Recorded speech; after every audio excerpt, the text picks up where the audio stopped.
Boy, is this not a sign of the times or what? People cannot separate things from reality, fiction and reality, and they get this thing in their head where they've got to be outraged over literally everything. It's a TV show, guys. It's a TV show. If we held every TV show accountable for the things that TV shows did, well, then we'd be in serious trouble. I mean, there were episodes of Star Trek where they were using the warp drive system, and by use of the warp drive system, they were killing a species that they didn't even know existed. Okay, so do we hold Gene Roddenberry and the entire Star Trek crew accountable for genocide as well? I mean, come on now. Okay, from Vanity Fair, but the story's everywhere. Baby Yoda canceled amid accusations of genocide. Accusations of genocide of a fictional species that doesn't exist, a fantasy, a TV show. What? That's as absurd as the individuals who say that in games like Call of Duty, people who play Call of Duty should face war crimes. It's a video game. It's a TV show. Get off it. You cannot and should not negotiate with social justice terrorists. You shouldn't ever do it. Let's read this absurdity. Look how cute he is. Oh, he's so cute. Dude, I would totally love to have a baby Yoda. Could you imagine having a baby Yoda as your buddy, walking to the stores with his little 3 fingers? Sorry. He is cute, though. The bigger they are, the harder they fall. Yeah, he's pretty tiny. That also turns out to be true of the tiny. Baby Yoda, who 1 year ago today cozied into the hearts of Star Wars fans with his bottomless eyes, fuzzy head, and adorable cooing. And I need to make this bigger because I'm going blind. There we go. Alright. Baby Yoda, who 1 year ago today cozied into the hearts of Star Wars fans with his bottomless eyes, fuzzy head, and adorable cooing, has invoked genuine social media wrath for last week's episode of The Mandalorian, in which the mystical infant remorselessly snacked on the eggs of an endangered galactic species. It is both for dramatic and that kind of tongue-in-cheek, comedic, train wreck effect. It's a TV show. What do you guys want? Do you want all TV shows to just have nothing but puppy dogs and rainbows and everything's just perfect and there's no drama and nothing's ever good and even the bad guy is really actually a good guy? It was just perceived wrong and we should have really looked at him, and don't judge a book by a cover, after school special stuff. Is that what you want? Get off it. It's a TV show. Separate yourself from your outrage. I know some people need something to be outraged about all the time. But quit ruining it for everybody else. It's a show. Roll with the plot. God, man. Could you imagine watching a movie with these people where you're sitting down and you're like, whoa, whoa, and in your head like, whoa, I can't believe that happened. And you're into the show and you're like, what happens next? And the person next to you is like, I can't believe that they did that. That was genocide. How dare they? They should be facing charges. And you're like, dude, I just want to watch the movie. Man, dude.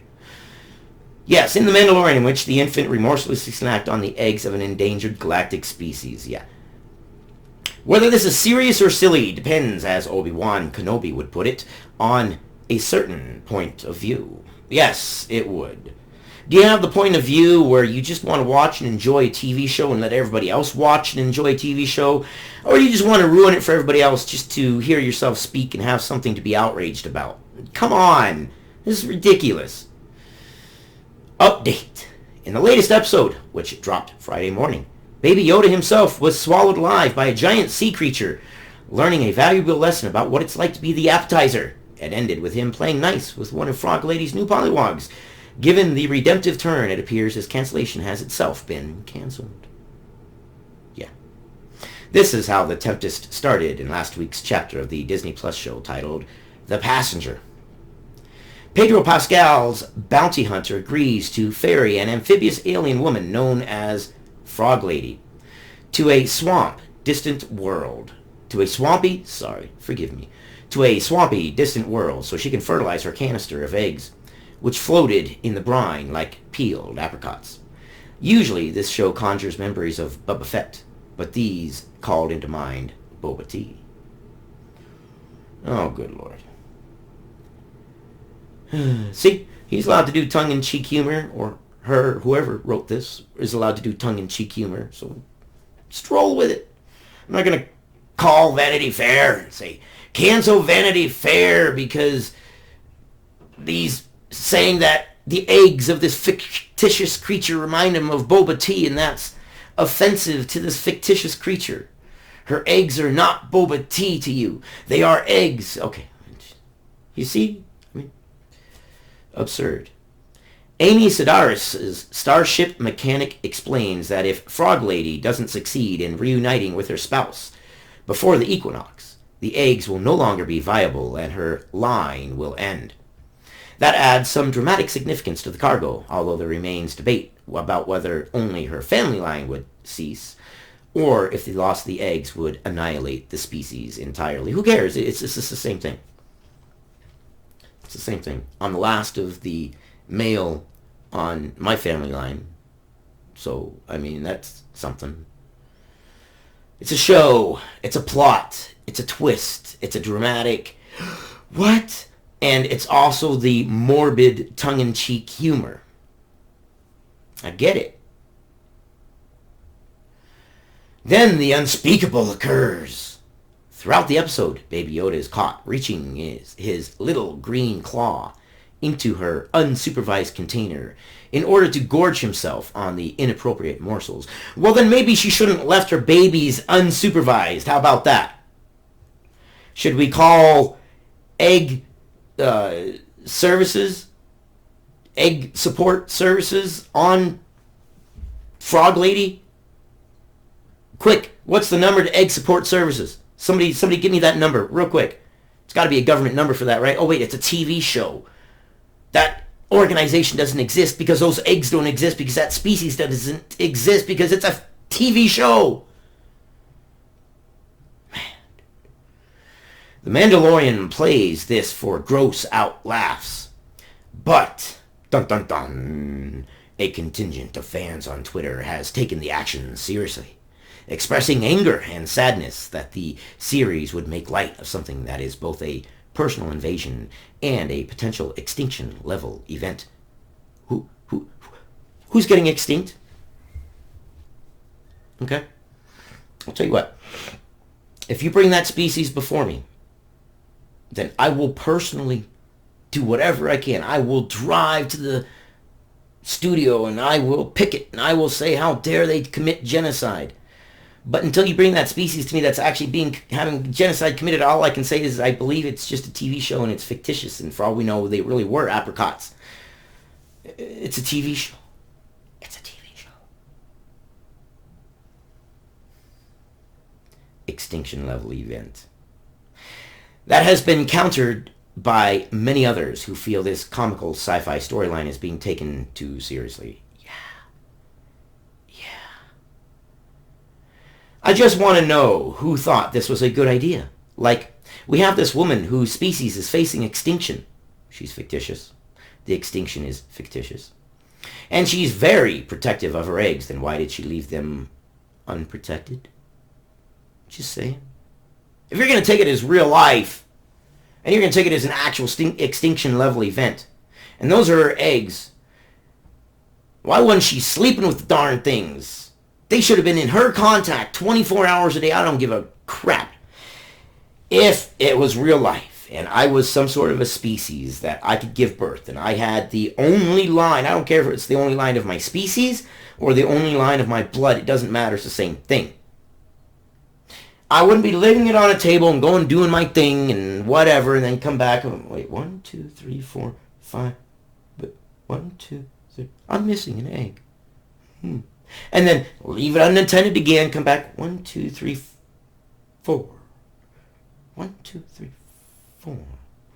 No. Come on now. I mean, I'm just saying, if you're going to take it as real life, we may as well apply real life logic to it, right? These people sometimes. You ruin everything. Social justice terrorists ruin everything. We should have Baby Yoda eat... Oh, wait. Very protective of her eggs. We should have Baby Yoda eat them. Hey, dude. Bro, high five. Like, what? One Twitter user posted on November 9th. Yeah, because obviously it's the bros that thought of it, man. It was the bros, dude. God, get off your high freaking horses, you social justice idiots. My God. It's a TV show. Get over yourselves.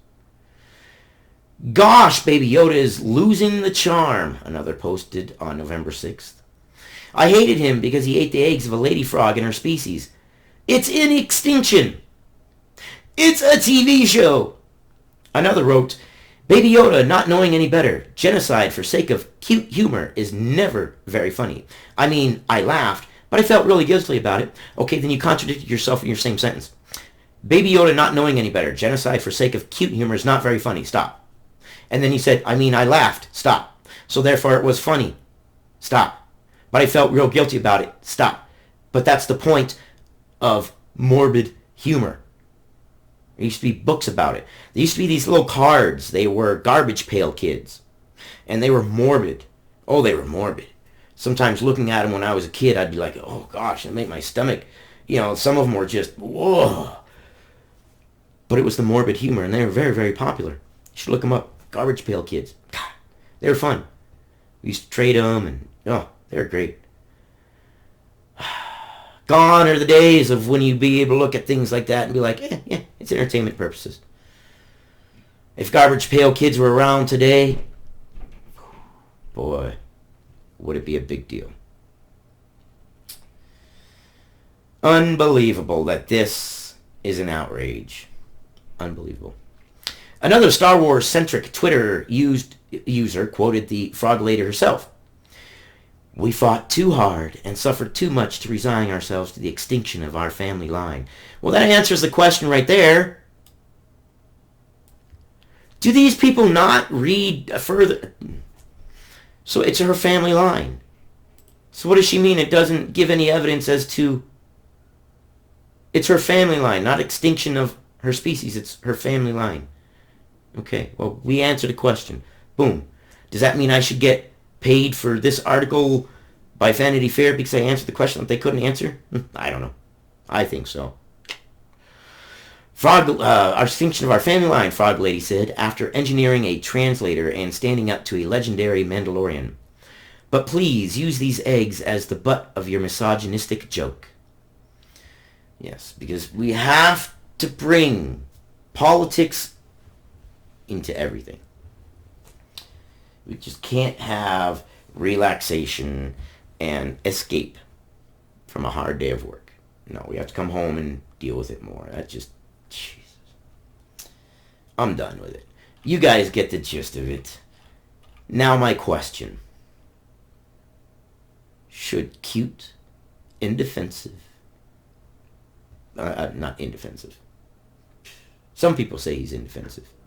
Should cute, defenseless, even though he's got the Force and he's pretty darn powerful and he could probably do pretty much whatever he wanted to, but yeah, in the context of the storyline, he's supposed to appear cute and defenseless.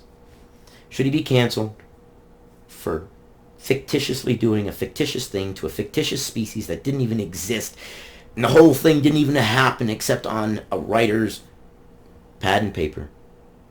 Should he be canceled? Should we really give in? Should we? That's my question to you, because I gotta know. Because I like Baby Yoda, man. Don't leave your eggs unattended if they are so precious to you. I'm seriously, I'm going to look up the number for egg social services or frog species social services. See if they answer. I love you guys. See you on the next one.